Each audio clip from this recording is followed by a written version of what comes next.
Hello students, welcome to the English class. Once again I am here with you with your book Movements Supplementary Reader English class 9th. This is lesson 1, The Lost Child, written by Mulk Raj Anand, and this is the part 4 of this lesson. And here you are seeing the preview of your book Movements.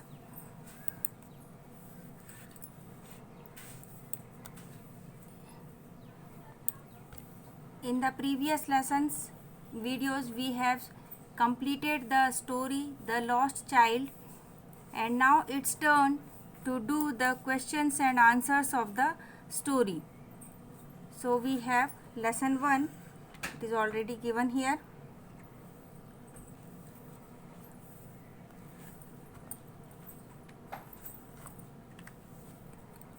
The Lost Child, written by Mulk Raj Anand. Questions are here. Think about it. The first question is, what are the things the child sees on his way to the fair? Why does he lag behind? वो कौन सी चीज़ें थी बच्चे ने जो रास्ते में देखी थी मेला जाते समय? Why does he lag behind? वह पीछे क्यों छूट जा रहा था? आंसर है, on his way to the fair, the child sees the flowering mustard fields and dragonflies. अपने रास्ते में बच्चे ने मस्टर्ड फील्ड, फ्लावरिंग यानी फूल खिलते हुए सरसों के खेत देखे थे, सरसों के खेत जिनमें बहुत सारे फूल खिले हुए थे सरसों के.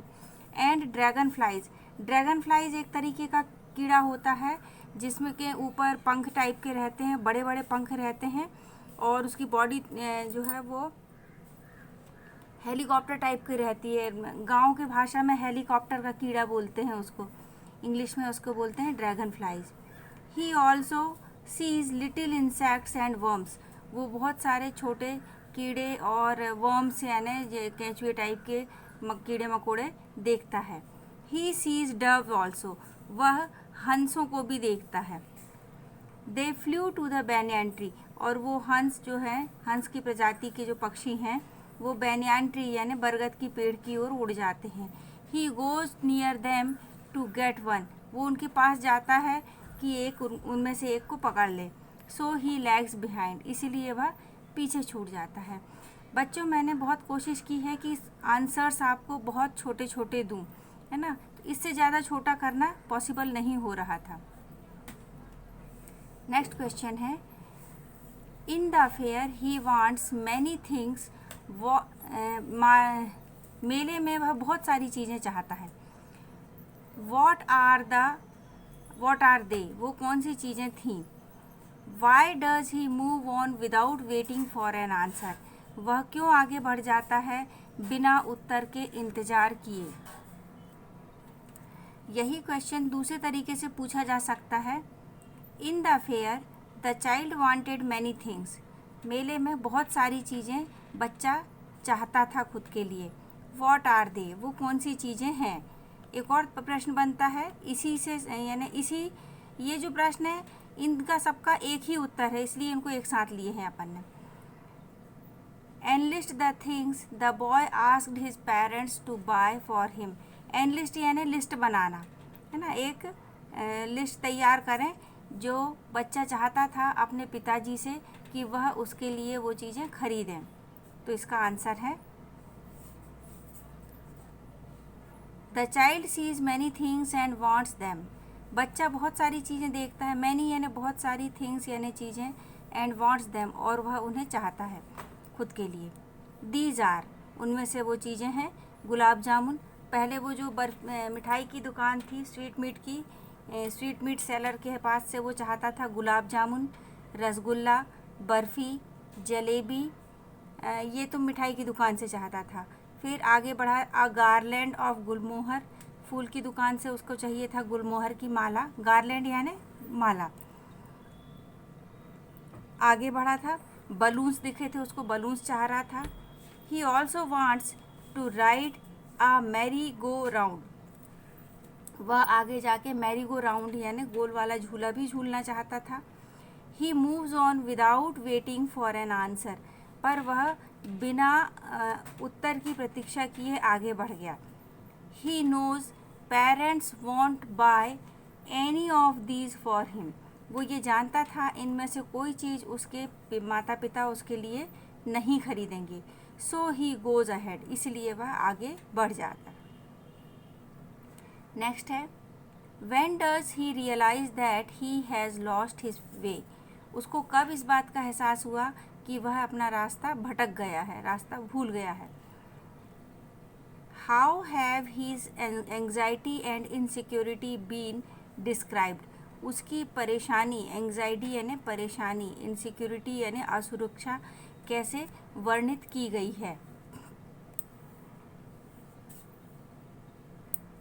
आंसर है, he realizes this when he says that he wants to ride in a merry-go-round। जब वो ये बोलता है कि वह मैरी गो राउंड पर बैठना चाहता है, उस पर झूला मैरी गो राउंड को एंजॉय करना चाहता है, तब उसे ये महसूस हुआ कि वो भटक गया है। He looks for his parents but there was no reply। वो अपने माता पिता की ओर देखता है पर कोई जवाब नहीं मिलता है। He realizes that he has been lost। इस समय उसे यह महसूस होता है कि वह गुम चुका है, लॉस्ट हो चुका है माता पिता के साथ से। His anxiety and insecurities are described in his weeping greatly। उसकी परेशानी और असुरक्षा का वर्णन किया गया है इस रूप में कि वह बहुत ज़ोर ज़ोर से रोता है। He is wailing, calling mother and father। आंसुओं के साथ सिसकते हुए वो बोलता है mother and father. His anxiety is also seen in his clothes getting muddy। उसकी परेशानी उसके कपड़ों में भी दिखाई पड़ती है जो धूल धूसरित हो गए हैं, मडी, उनमें धूल लग गई है। तो इस तरीके से बच्चे की परेशानी हमको लेसन में बताई गई है। नेक्स्ट क्वेश्चन है, why does the lost child loose interest in the things that he had wanted earlier. जो खोया हुआ बच्चा है वह उन चीज़ों पर इंटरेस्ट क्यों खो देता है जब जो चीज़ें उसे पहले अच्छी लग रही थी, लेकिन जब वो खो चुकता है, माता पिता से दूर हो चुकता है, तो वही चीज़ें अपना चार्म या इंटरेस्ट क्यों खो देती हैं उसके लिए। आंसर है, the child was with his parent. बच्चा अपने मम्मी पापा के साथ था, अभिभावक के साथ था। ही वॉज हैप्पी, उस समय वह बहुत खुश था। He had an interest in many things. उसका बहुत सारी चीज़ों में इंटरेस्ट यानी रुचि थी। दीज वेयर, वो चीज़ें कौन कौन सी थी रुचि वाली, टॉयज़, खिलौने, बर्फ़ी, बलून एट्सेट्रा। और भी चीज़ें हो सकती, बहुत सारे के नाम हमने पहले क्वेश्चन में दिए हुए हैं। But he is without his parents, पर वर्तमान में वो अभी मम्मी पापा के साथ नहीं है ना।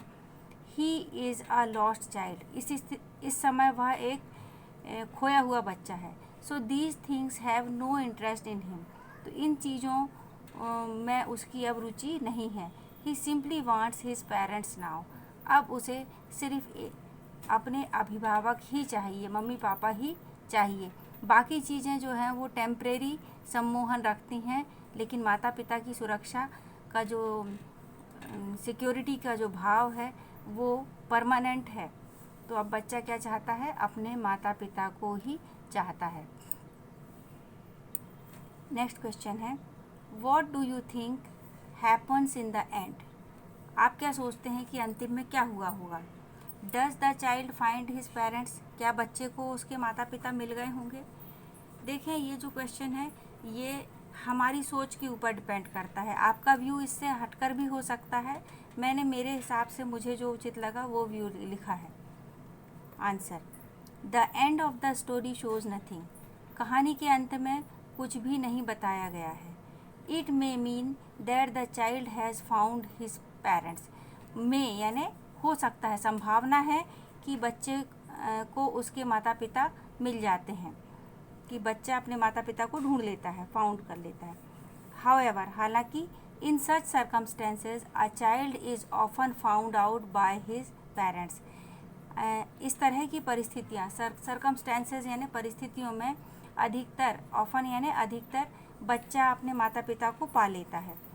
It is a village fair, ये जो स्टोरी है वो बेस्ड है विलेज फेयर, गांव के मेले के ऊपर। इन द कंट्री साइड, गाँव ग्रामीण क्षेत्र में, kidnapping etcetera does not take place, गांव के क्षेत्र में अधिकतर सब एक दूसरे को जानते हैं, परिचय रहता है, तो वहाँ पे सामान्यतः किडनैपिंग जैसी बातें नहीं होती हैं। It is possible that the police might have restored the child to his parents, ये भी संभावना है कि पुलिस ने बच्चे को उसके माता पिता तक पहुंचा दिया हो। रीस्टोर कर दिया हो मतलब पुनः सुरक्षित माता पिता के तक पहुंचा दिया हो। तो यहाँ पर हमारे क्वेश्चन आंसर्स ख़त्म होते हैं। और आप लोगों का इस आंसर जो 5th आंसर है, इस पर व्यू डिफरेंट भी हो सकता है।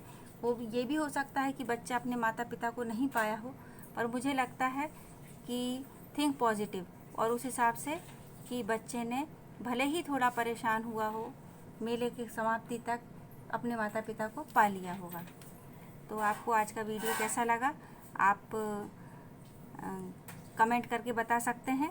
साथ ही पसंद आया हो तो लाइक करें, अपने साथियों के साथ शेयर करें और चैनल को सब्सक्राइब कर लें ताकि मेरे हर नए वीडियो का नोटिफिकेशन आपको तुरंत मिल जाए। Thank you, have a very good day.